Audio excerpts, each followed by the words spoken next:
Well, screw the countdown then. I guess we're just going to jump right into it. Hello, everybody. I am Coach, joined by my great tribal booker of the year, Fritos, and welcome to the We Book It podcast. This is the Raw recap, re-up. I don't know what we're calling this. We're just going to call it the WTF show because we don't know what's happening. But we are just going to raw dog this recap, folks. Mhm. Sorry, You're still in character from last. No, the costume's right by me, so I can feel its essence. It's like the Green Goblin mask. It's calling for me. It's calling to me. Yep.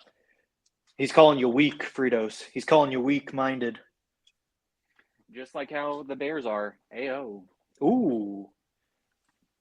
Since you got no Bears fans in this podcast. I just like to watch the world burn when it comes to football. So fans, just to give you a heads up, Virgil's not feeling the best. He's got a little bit of a bug. So since he's not here, I can say this: fuck John Cena.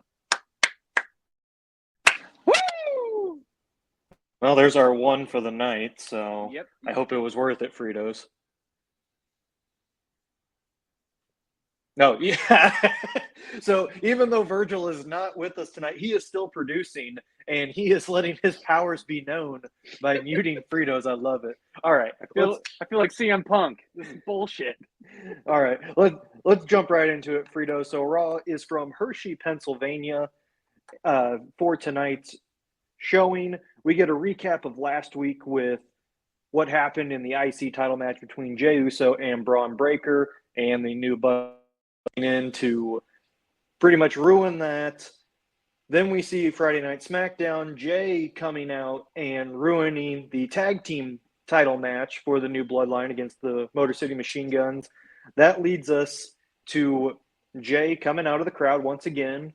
And did it feel like his entrance was a lot longer than usual? It felt like they were giving him the Roman Reigns treatment with how long that entrance was.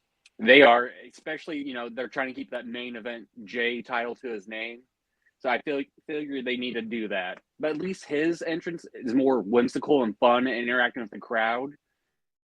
His is slow, dragged out, even though the fans are still interacting, throwing their ones up. It's just more energetic compared to Roman's. So Jey hits the ring, talks about how he lost his IC title, but then says he got revenge by costing them the tag team titles. He says he only wants to talk to one person, and then that cues Jimmy's music. He comes out. They have their little confrontation. One thing I really liked about this is that Jey was naming off some really great points after he left the Bloodline. And I think the best one that he said was, there's no one confusing them now. Because when they first came up as a tag team, you had no idea who was Jey, who was Jimmy. You just knew them as the Usos. And even in the Bloodline, you still kind of were like, maybe at least for at least for the newcomer fan, it was like, okay, who's who? Now you know Jey and Jimmy are completely different people. So I thought that was a really good touch. This segment ends about how everyone thought it was. New Bloodline comes out, wreaks havoc, but then Jey and Jimmy get the upper hand, knock him out of the ring, and they have a stare-off. Fritos, your thoughts on the opening segment? I loved it. Everything from it. You could tell that Jey is setting ground rules, which, with family, friends, when you ever have a breakup and they're trying to come back to your life, you've got to set some type of boundaries with them. And I like how they were doing. Jey was setting boundaries, saying, "This is how I'm going to do it. If you're going to have me, this is my rules." I love the sneak attack, even though we knew it was going to be coming. It threw me off. I really thought Sami was going to get involved right then and there, but later on. But yeah, I thought it was great. The chair shot that Jey did to Jacob Fatu was crazy. Just take the chair off and just yeet it at his head. Thought was hysterical. But yeah, this is going to be. I think this is the main event now for Crown Jewel. I'm pretty sure. If not, it's going to be one of the best matches of the night.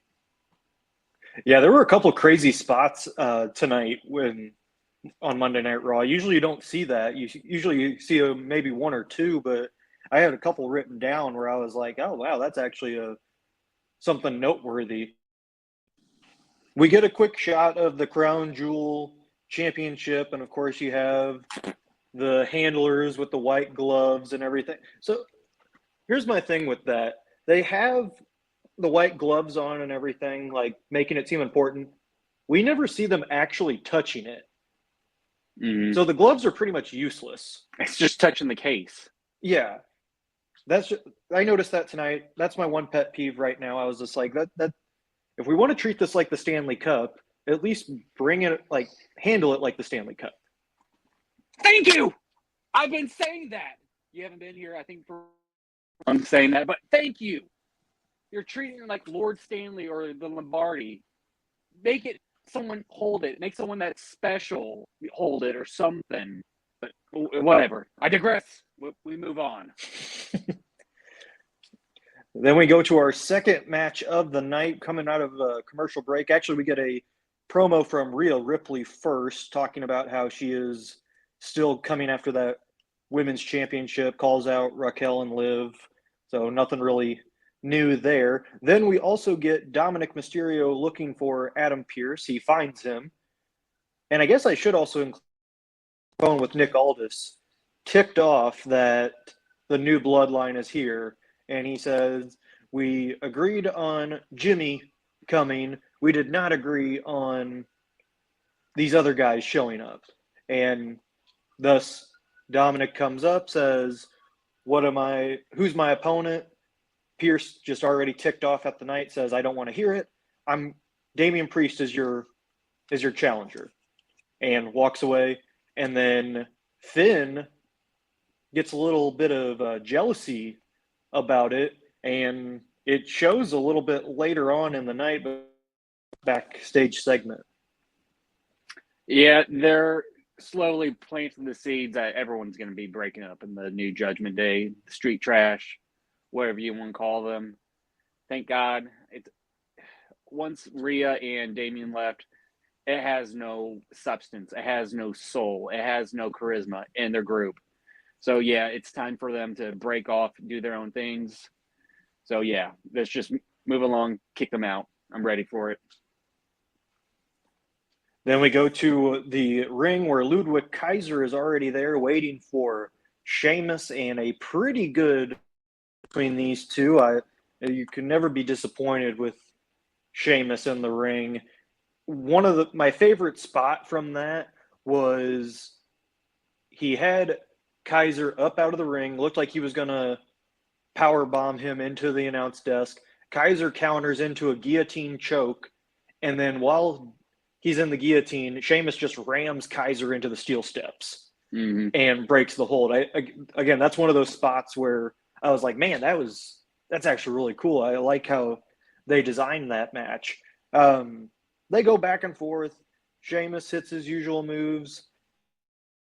Sheamus hits a brogue. 1, 2, 3. Match over. Solid match. Not sure what's going to come of it, but as I stated earlier, you can't go wrong with this match, with Sheamus in the ring, and Kaiser has shown that he is very capable of holding his own. Fritos, your thoughts on the match? I thought it was a great match. It's a nice little appetizer. It was the mozzarella sticks before the main course. I thought it was perfect, efficient. The guys did great. I love Sheamus. His hands are super soft. I can relate. My hands are super soft. We're good guys. One day, Sheamus, bud, we're going to share some tales. We're going to get drunk, run around shirtless. It's going to be great. It's grand time. But, yeah, I thought the match itself was pretty good. I don't know what's going to happen now with Sheamus, if he's going to continue feuding on Kaiser. They've been going on for what they said on the show, 6 months? I think it's time for them to move on. Sheamus's feud with Pete Dunne, that was over after that Donnie Book match. Mm-hmm. So I don't know what's going to happen, but Sheamus puts on a banger match. Kaiser, I don't know what's going to happen. I can see him maybe potentially going for the IC title. I mean, right now, that'd be, I think, where he's at right now.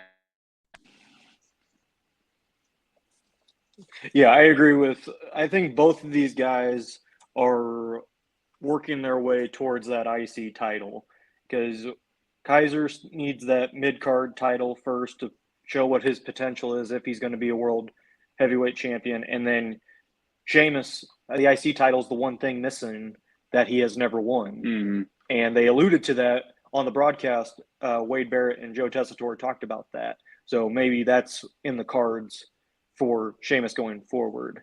We move on to our next match. And this one, I was interested at the start, and then I lost interest halfway through. And this was Selena Vega versus Ivy Nile. And the only thing I really liked about it was in the entrance, Selena Vega, there was a fan sign that said push Selena Vega. And I agree. I think she deserves a push of some kind because I think she's proven herself more than enough that she is capable of maybe not being the champion or even just give her a shot at the championship, but she is definitely capable of championship level matches. Mm-hmm. Either way, this match was iffy. LWO was out there. American Made was out there. Interference, typical stuff. Ivy Nile got the win off the distraction with the win over Selena Vega. Not sure about. I don't know. That whole match was just so, and the result was even more so. It's like, okay, I get it, but also, Yeah. yeah. Yeah. For the fans, you know what to say. 2, 3, piss break. Or football break, whatever your break is. But no, I do believe Selena needs to get the push. I felt like with that distraction, and it's shown that she's still a strong competitor. Now, is she women's main championship material? I think maybe for a short run until they bring up the mid card titles that they've been rumors about. I think she would be a great mid card champion if they're going to bring that up.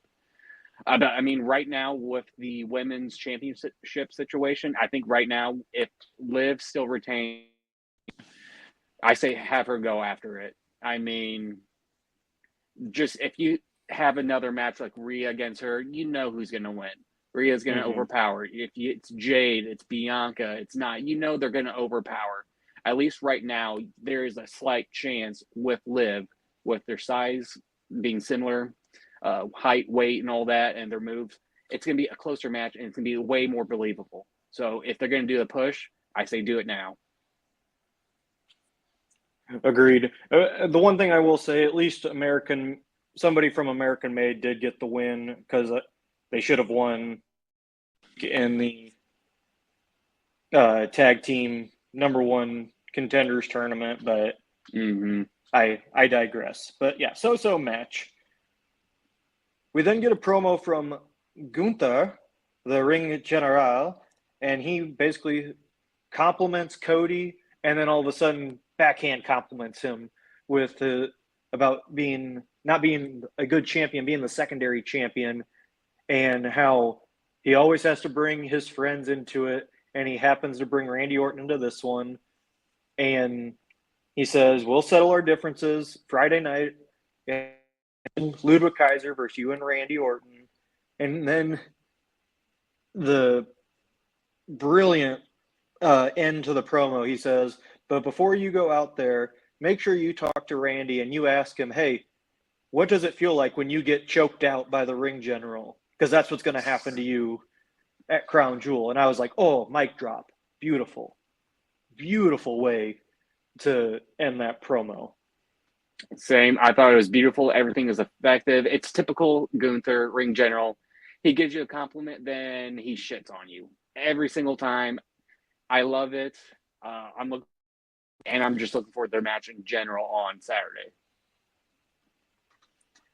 Yes, that's going to be a very good one. We then head backstage where Jay and Jimmy are walking out. They're kind of still chatting and everything about the plan when Sami Zayn walks up. And he says, hey, can we talk for a second? And he goes, just me and you, Jay. And him and Jimmy have a stare down. And where Jay says, hang on, I got this, don't worry. So Sami starts to question Jay, like, what are you doing? Why are you Roman after what he did to you for the last 2 years? And brings up some valid points. And Jay hears him out. But at the end of the day, Jay says, listen, you wouldn't get it. You're not family. And to which Sami is, you can tell, visibly hurt by that. And then Jay just walks away and goes to be back with his brother Jimmy. Yeah, this segment kind of hurt. Everyone at Twitter, X, whatever, was all excited. Sami's finally getting involved. Then when Jay said that, you just don't get it, you're not family. It kind of almost, backseats all of Sami's enrollment with the Bloodline as the honorary Oos. It kind of just hurt, and you could see that in Sami's face. Like, I've been there for you ever since I left. You left. He's hurt. He's just that friend reaching out, just making sure, is he okay, or why are you doing this? Making sure, like, if you break up with your ex, you're not going back in there to a shitty situation. Mm-hmm. But, oh God, that segment really kind of like hit the heartstrings. It was just so heartbreaking. Yeah, that was Jimmy and Jay in the locker room, to where Jay asks Jimmy asked Jay how the conversation went, and Jay pretty much says he doesn't understand it. But Jimmy, realizing the situation that they might need Sami, says, well, hang on, let me go talk to him. So Jimmy goes to find Sami, and that's the last we hear from him for a while. We then go to Seth Rollins coming into the ring, talking about how he is ready to slay the monster Bronson Reed, only to be interrupted by Reed, who said, listen, I told Pierce we wouldn't wreak any havoc but I'm out in the parking lot if you want to come do some damage. And Rollins gladly accepts. Security tries to stop him, and it does not work, and a brawl ensues. And my God, that was beautiful. Parking lot brawl was perfect. It was Seth Rollins used a trailer door to smash Bronson Reed. And actually, if you look at one of the hits, Bronson Reed actually hits his head on the trailer door. Like, he doesn't put up something to protect him. He actually leans into it. Oh yeah. Full CTE, baby. We're CTE season. Let's go. So he's getting knocked out. Seth Rollins then puts him on the car and gives him the stomp on the hood of a car, seemingly knocked him out. Rollins starts talking trash. Next thing you know, Bronson Reed's back up. They start going at it again. They go inside the trailer.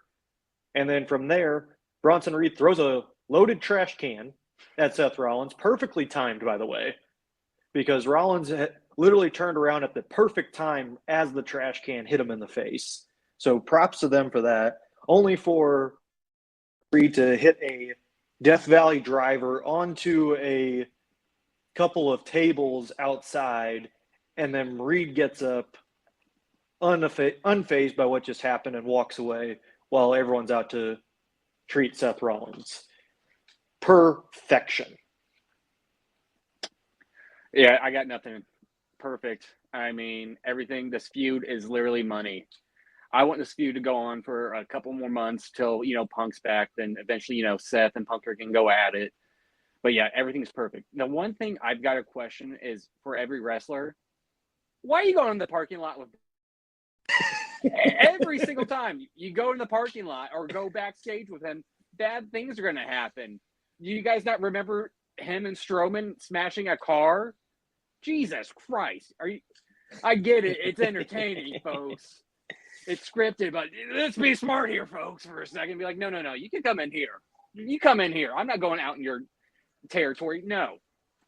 But yeah, everything about that's perfect. I'm looking forward to their match. That might be one of the matches that steals the night. If there's a stipulation, I don't know if they have announced it, but if it's a street fight with them, it's going to be amazing. Yeah, and text in our group chat. I said anything with Bronson Reed right now is gold because he is killing it, and they are doing a great job promoting him. And I'm very excited to see the trajectory they have for him right now. It seems like this was a long time coming, but now that it's finally here, it's like, yes, I'm along for the ride, and it's just great. So after the cleanup and everything, we then get a backstage segment. R-Truth is hanging out with Otis, Tozawa, and Maxine, only to be interrupted by The Miz, who wants to apologize to R. He doesn't really mean it. He just wants it so he could show the Wyatt Sicks, like, hey, don't come after me now. And he says, Truth, I'm sorry.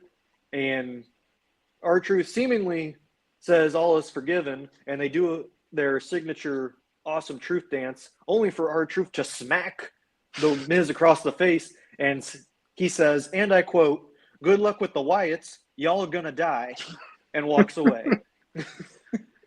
And then to top it all off, he sees Pete Dunne back there. He says, hey, Butch, have you seen Pete? And walks away. Only for Pete Dunne to look even more ticked off that he was just called Butch. Mm-hmm.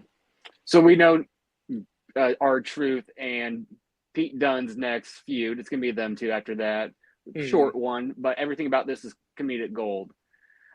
Literally, they almost had me for a second when they did their little awesome Truth dance. Then that, I thought, oh, it's beautiful. I love it, and it shows that Truth's character, he may be nuts right now, but he's still somewhat there. I just need him to smoke a cigarette again on TV. I just need it to me. Or next time if I'm there ringside, take one of my Zen pouches, Truth. You, me, we're ripping Zens. 6 millis to the dome, buddy. Yeah, I agree with you on the character development. I think that's something that we haven't seen from R-Truth in a long time is him standing up for himself. Usually he's trying to rely on other people to help him out, but this time he stood up for himself, and I hope that's going to lead to a little bit of a singles push for him. Maybe not a title reign, but at least getting him into the title picture. Or just something, just add more flair. Yeah. I've seen it's older clips, just him just being R-Truth, being the comedic guy, interrupting something where, oh, I'm not in this match? See ya, and just disappear. Or do something to lighten up the show a bit. Oh, yeah, when he came out for the Money in the Bank ladder match. You're not even in the match. I'm not? Oh, that's my bad. God bless R-Truth. Yes. National treasure. He is a national treasure.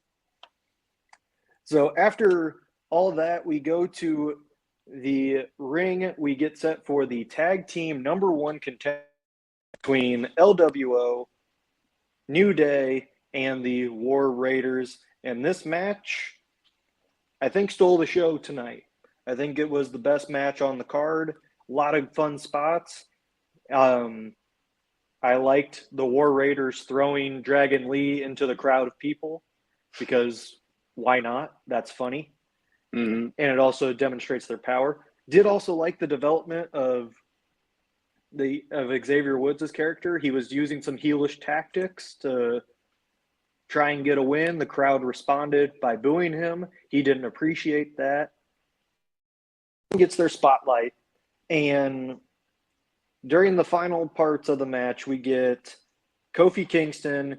He's got Dragon Lee locked in, and he tags in Woods saying to hit him with a double leg stomp on the chest to set up for the finisher. Woods is ready to, and at the last second, he stops, gets out of the way. Kingston's asking what he's doing, and he's going after Rey Mysterio, who was getting ready to interfere with the move. Of course, that doesn't work. Woods gets thrown ringside. Mysterio then kicks Kingston. They set up 619, only for Chad Gable to pop out of the ring and grab Rey Mysterio and put him in an ankle lock while the ref was distracted. And then that led to the War Raiders hitting their finisher, getting the pin and the win. it'll be Judgment Day versus the War Raiders for the World Tag Team Championship. I thought that was a great fake out with Gable coming back because my initial reaction was, oh, great. They're going to give it to Mysterio and Lee, and we're going to do the same old song and dance with the Judgment Day and LWO out and taking out Rey Mysterio, which logical booking. His team lost last week to them. He's trying to get revenge. Makes total sense to me. And then also, I appreciate that the War Raiders were the ones to get the victory because they've gotten some good momentum since coming back, and I think the crowd's starting to get on their side as well. Oh, for sure. Just a little heads up. I'm the one running our X account. So anytime I see the War Raiders, I'm the one cheering war, war, war. But yeah, they're hot. You go with them. It's going to freshen up the tag team. I think everyone's tired of 2 to 3 years of Judgment Day holding those titles, even though it's been different members from Damian and Finn and JD. We're a little bit over it. So it's a good push for the War Raiders, brings new light to the tag team division, gives a LWO and American Made a filler feud, basically, I would say, since they got that going on. And it continues the storyline with the potential New Day breakup, or what exactly are they going to do with the New Day on that 10-year anniversary. So a great match. Everything about it was great. Indeed. So then we get a couple of backstage segments before the main event. First, we get The Miz talking with Adam Pearce, talking about why doesn't he have a security team, even though he's a 2-time Grand Slam champion. And he said, basically just somebody hide me from the Wyatts and from Final Testament, only for Karrion Kross and the Final Testament to appear saying, hey, we've been looking for you. Miz, everything. Cross goes, so what's the plan for the Wyatts? And Miz goes, okay, here's the plan. Anytime we see the Wyatt Sicks, we run. To which Cross says, no, that's not going to happen. I knew you wouldn't have good of a plan, but here's what's going to happen. To which Miz says, no, I'm not doing anything. And then Cross shows his sadistic side, saying, one of my men took a shot for you, and you're doing this or else. And he says, well, what I want you to do is I want you to find Bo Dallas. And if you do, tell him we want to have a little talk. And if you don't find him, I'm going to break your legs. To which Cross then says, all right, go team, let's break. And does the whole break and claps and everything. Great. I love the development of Karrion Kross's character here. I was very skeptical at first. Don't get me wrong. I thought I think he's a great wrestler and everything. I just didn't see it working. Now we're starting to see that sadistic side of him, which I think was missing when he started the Final Testament. Mm-hmm.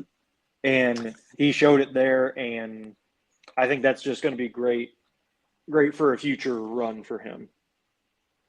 Yeah, everything from that segment was great. I like how it was almost mafia-esque a little bit. I've been watching the new series on Max, The Penguin, so it's got a little bit of that mafia feel where my guys did something for you. If you don't help us out, we're breaking your knees. I was laughing. I thought it was great.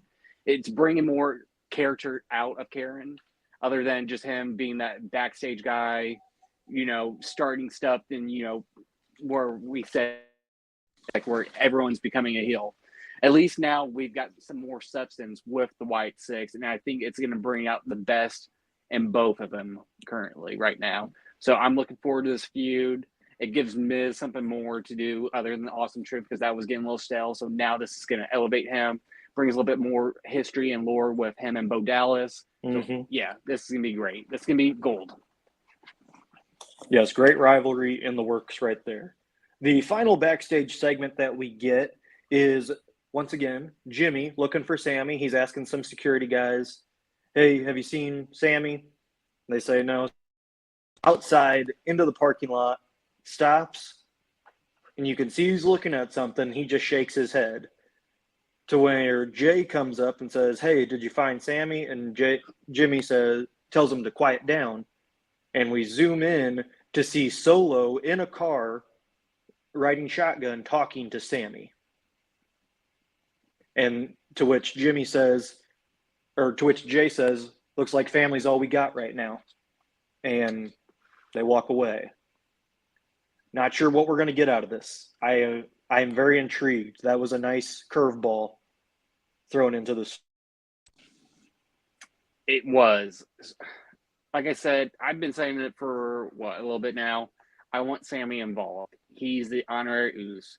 The Bloodline story got stale until Sami came in and helped them out. So with this curveball, who knows what's going to happen? There's still some time before Survivor Series. You still got the Saudi show. And with Sami's background with all that, you never know if he's going to be involved in the match somehow. You don't know what's going to happen.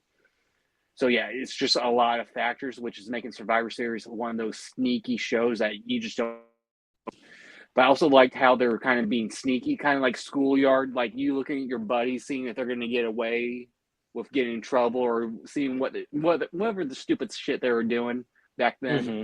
So I kind of liked that too. But, yeah, this Bloodline storyline was the main thing on SmackDown, but I love how it's now rolling over onto Raw too now.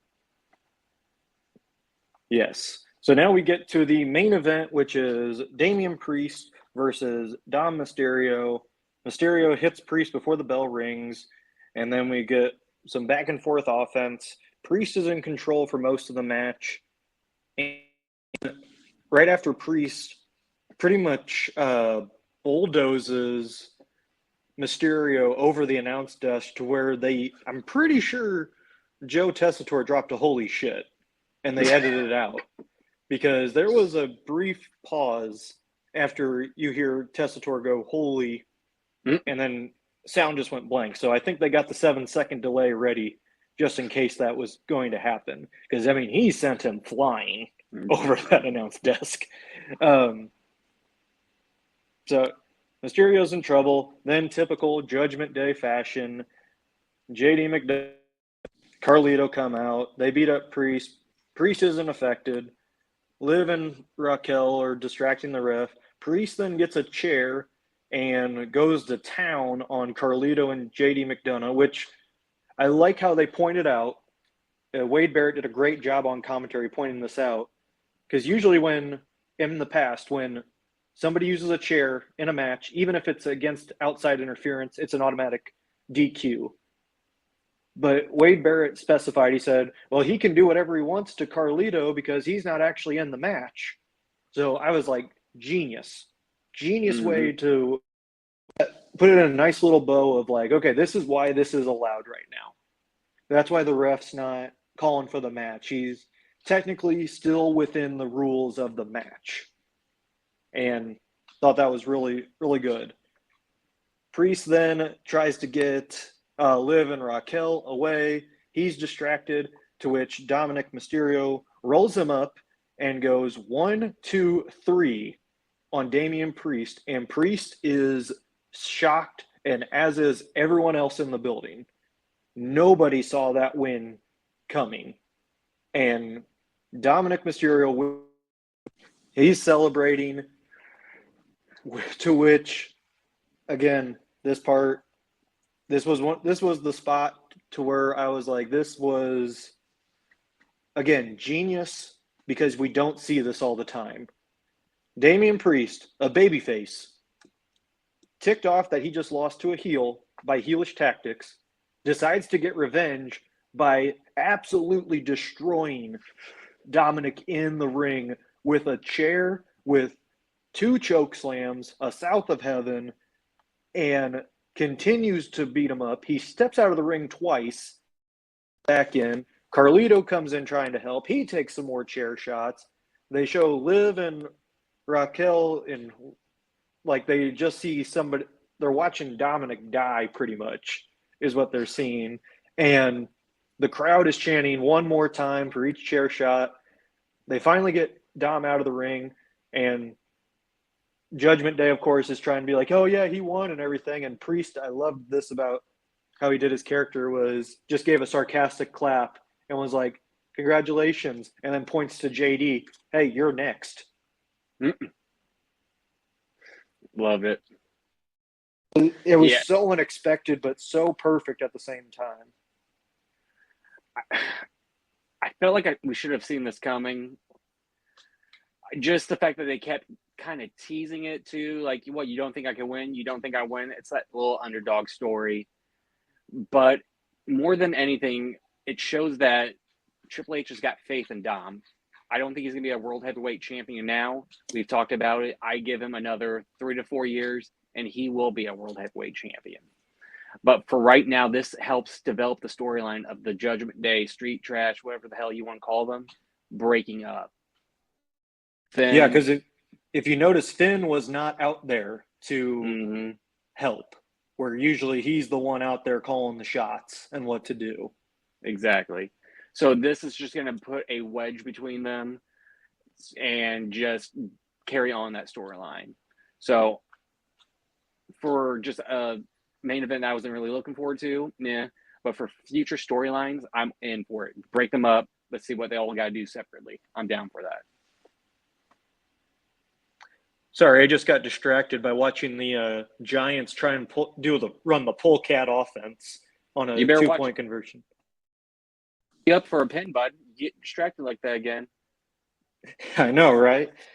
So here's my theory with why this happened tonight, and this is going to sound crazy, and tell me if you agree with this, Fritos. Are they teasing a face turn for Dominic because of this? I think so. If they do something like with Finn, if he's the ultimate heel right now, I could see them go making Dom the babyface. I know they probably wanted to for a little bit, but it was always hard getting a word out. I mean, that wound with Rhea and him going to the Live is still kind of fresh, so it may take a while, but I could eventually see him become a babyface probably the end of 2025, maybe the summer. Yeah, that's kind of what I got out of that. Was it's not that I think Priest is staying face. That's not the issue. I think they were trying to gauge the reaction to the crowd on how are they going to react to this. And I think it went about as much as they expected. It wasn't as loud of cheering. Nick was getting beat up, but there were still some. So I agree. I think it's going to take some more time for that to develop, for that storyline to develop for the face turn. But I think it's coming. And with the Judgment Day storyline, with Finn being the lead heel and everything, I could very well see him kicking Dom out or doing something to Dom or turn on him. For beating Priest. Something that Finn has been wanting to do ever since he lost to him and hasn't gotten a chance. So Finn's ego is going to get in the way of this. It's possible we could see Liv Morgan dump him as well to stay with Finn. We'll see. There's a lot of possibilities that could happen after this kind of shocking upset tonight, and that's what we love about wrestling, though. Hell yeah, we do. God bless wrestling. Hey, Fritos, do you want to give your quick tagline for your presidency since Election Day is coming up? Just remember, folks, if you don't like any of the candidates, still vote. You know why? There is a write-in portion, and you should write yours truly in. Because you know why? Pro-choice and pro-wrestling, baby. And that's all that matters. That's all that matters. All right. Thank you, Fritos, for that rebuttal and your tagline. You're welcome. And now for you folks that are listening into this podcast, please remember to like, share, and subscribe to our channel. You can find us on X, Instagram, Facebook, YouTube, Spotify, and there it is. I was All wondering if I those. was missing. I was wondering if I was missing anything on that, but it looks like I got all 5. And But hey, I will staying get with us on my this. I will get my pigeons and send you copies of our podcast to you folks. I've got messenger pigeons. I'm not afraid to send them out. Good for you. Thank you. We stay old school. Thank you. Guys, we also have merchandise coming out soon. So stay tuned for that.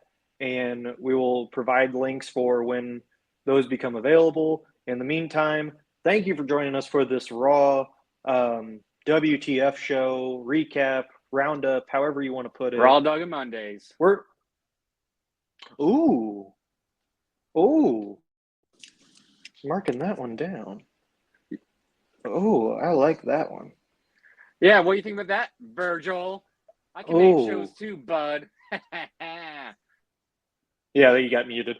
So while he stays muted, I'll wrap things up. Thank you guys again for listening. Like, share, subscribe. We're on the road to 2,000 subscribers.